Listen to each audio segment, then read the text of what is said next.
자, 오늘 이 새벽에 하나님께서 우리에게 주시는 하나님 말씀은 스가랴 6장 1절에서 8절까지 말씀입니다. 스가랴 6장 1절에서 8절까지 말씀, 저와 여러분이 한 절씩 나누어서 교독합니다. 내가 또 눈을 들어본 적 내 병거가 두 산 사이에서 나오는데 그 산은 구리산이더라.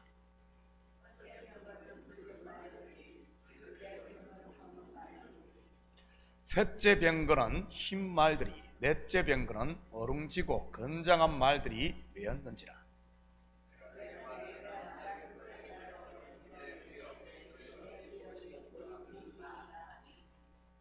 천사가 대답하여 이르되 이는 하늘의 내 바람인데 온 세상의 주 앞에 서 있다가 나가는 것이라 하더라.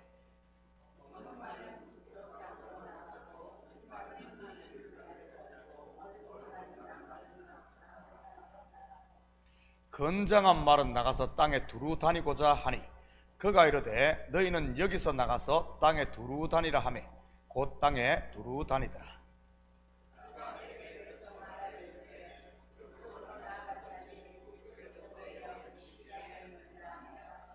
아멘. 좋은 아침입니다. 오늘 본문은 스가랴가 본 8번째 환상인 내 병거의 환상인데 어떤 의미를 담고 있는지 같이 공부해 보도록 하겠습니다. 1절입니다. 내가 또 눈을 들어본 적 내 병거가 두 산 사이에서 나오는데 그 산은 구리산이더라.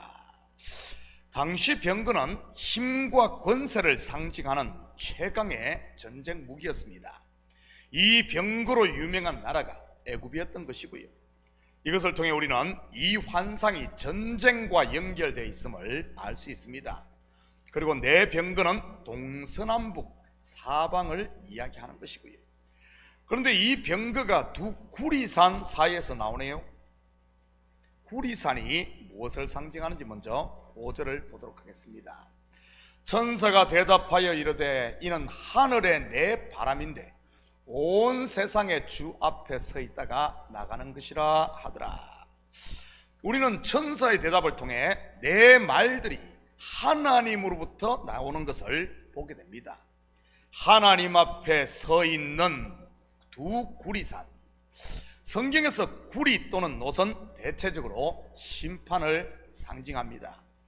여기서 우리는 두 가지를 생각해 볼 수 있지요. 여러분, 하나님이 계신 곳이 어디입니까?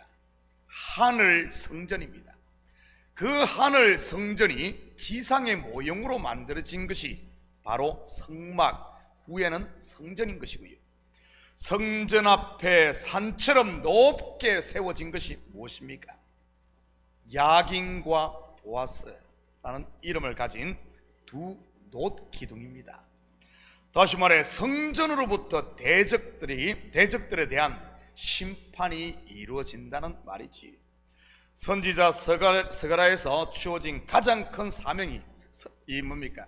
중단된 성전 재건을 독려하는 것이라는 사실을 통해 이 두 놋산이 성전과 연결되어 있음을 알 수 있지요.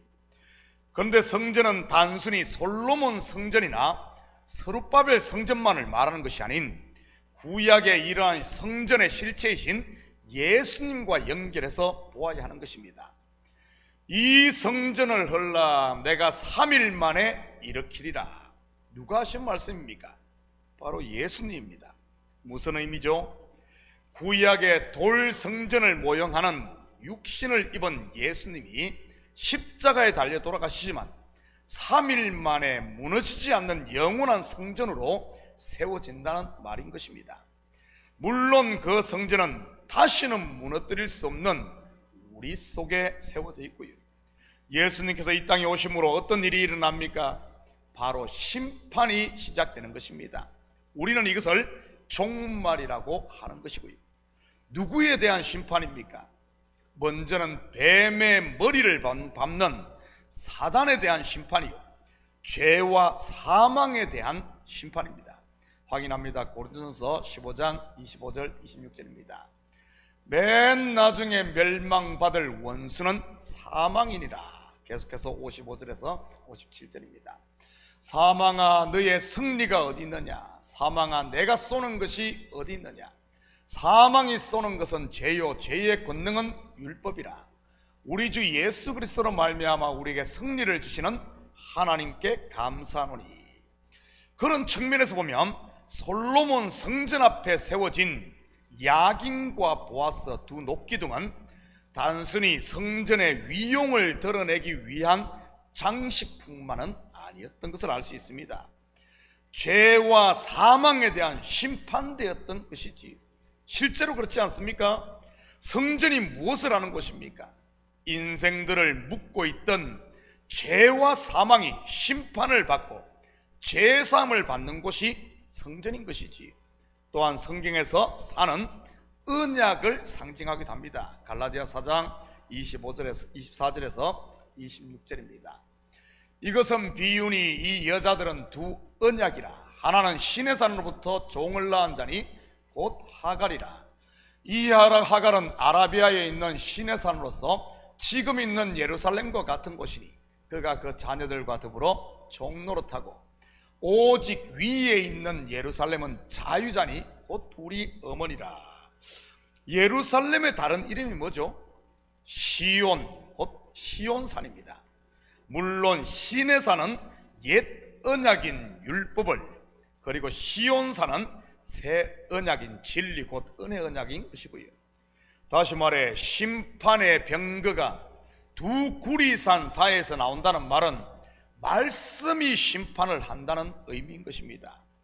율법은 당연히 죄를 드러내 심판에 이르게 하는 것이고요.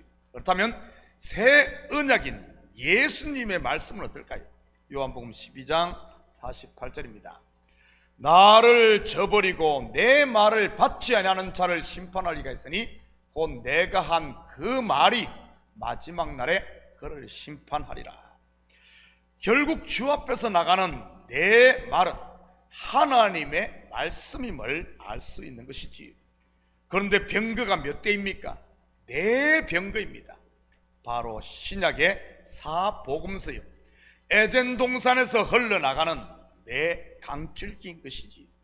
이러한 하나님의 말씀이 전해지는 곳마다 알곡과 쭉정이가 드러나 쭉정이가 심판을 받게 되는 것입니다. 그런데 우리가 알아야 할 것은 성경에서 심판은 구원과 하나의 짝이라는 사실을 잊어서는 안 됩니다. 마치 동전의 앞면과 뒷면처럼 말이지. 그래서 율법과 심판을 상징하는 선악과와 생명과가 에덴 동산 가운데 하나로 존재했던 것이고요. 우리는 선악과 따로 생명과 따로로 생각하기 쉬운데 성경 히브리어 원어를 보면 두 나무가 두 개의 복수가 아닌 하나의 단수로 기록되어 있음을 볼 수 있습니다. 다시 말해 한 나무라는 말입니다. 율법과 진리도 마찬가지인 것이고요. 율법 따로 진리 따로가 아니라 둘 다 하나님의 입에서 나온 한 언약, 한 말씀이라는 말입니다. 좀 더 알기 쉽게 설명하면 겉과 속이라고 말할 수 있는 것이고요. 율법은 겉이요 진리는 곧 속 알맹이 말입니다. 그러므로 겉의 것들이 이제는 속의 것, 겉의 것이 아닌 속의 것이 다 드러나는 것을 보여주는 것이지. 예수님의 십자가와 부활도 하나의 짝 아닙니까? 십자가는 선악과를, 그리고 부활은 생명과가 연결되어 있으니까요. 6절 7절입니다. 검은 말은 북쪽 땅으로 나가고 흰 말은 그 뒤를 따르고 어룽진 말은 남쪽 땅으로 나가고 건장한 말은 나가서 땅에 두루 다니고자 하니 그가 이르되 너희는 여기서 나가서 땅에 두루 다니라며 곧 땅에 두루 다니더라. 이스라엘을 중심으로 북쪽에 있는 나라가 어디입니까? 바벨론입니다. 검은 말이 북쪽 땅으로 나갔다는 말은 바벨론에 대한 완전한 심판, 그리고 흰 말이 그 뒤를 따랐다는 말은 이스라엘 백성들의 승리의 기쁨을 상징하는 것이지요. 다윗이 지은 시편 23편 5절처럼 말입니다. 주께서 내 원수의 목전에서 내게 상을 차려주시고 기름을 내 머리에 부으셨으니 내 잔이 넘치나이다. 저는 우리 식구들이 이 성령 충만을 받아 우리의 마음 성전이 잘 세워짐으로 이런 원수 앞에서 상을 받는 하나님의 승리를 경험할 수 있기를 축복합니다. 우리 교회도 마찬가지고요. 실제로 남유다를 70년 동안 포로로 부렸던 바벨론은 이미 바사 제국의 고레스 왕에 멸망당했음에도 불구하고 여전히 그 명맥을 유지합니다. 그러다가 다리오 왕 5년에 페르시아 제국의 반란을 일으켰다가 완전히 멸망하게 되지요. 그렇다면 아롱짐말이 간 남쪽은 어디를 말하는 것이겠습니까? 바로 애굽입니다. 이스라엘을 430년 동안 종살이 시켰던 곳 말이지. 바벨론과 애굽은 영적으로 보면 인생들에게 사망의 멍에를 씌워서 힘들게 하고 괴롭혔던 바로 죄를 상징하는 것이고요. 8절입니다. 그가 내게 외쳐 말하 이르되 북쪽으로 나간 자들이 북쪽에서 내 영을 쉬게 하였느니라 하더라. 북쪽으로 간 병거를 끄는 말이 어떤 말이었습니까? 검은 말이 먼저 가고 흰 말이 그 뒤를 따랐습니다. 그렇다면 검은 말이 상징하는 것이 무엇이겠습니까? 이 검따로 번역된 히브리어가 오레브인데 제일 먼저 이 단어가 나온 곳이 창세기입니다. 창세기 1장에 나오지요. 저녁이 되며 아침이 되니 이는 첫째 날이니라 할 때 이 저녁이 오레브, 검다는 뜻입니다. 그리고 노아의 홍수가 끝나고 지면에 물이 감했음을 알기 위해 노아가 먼저 보낸 새가 까마귀입니다. 이 까마귀도 검다는 뜻의 오레브이지.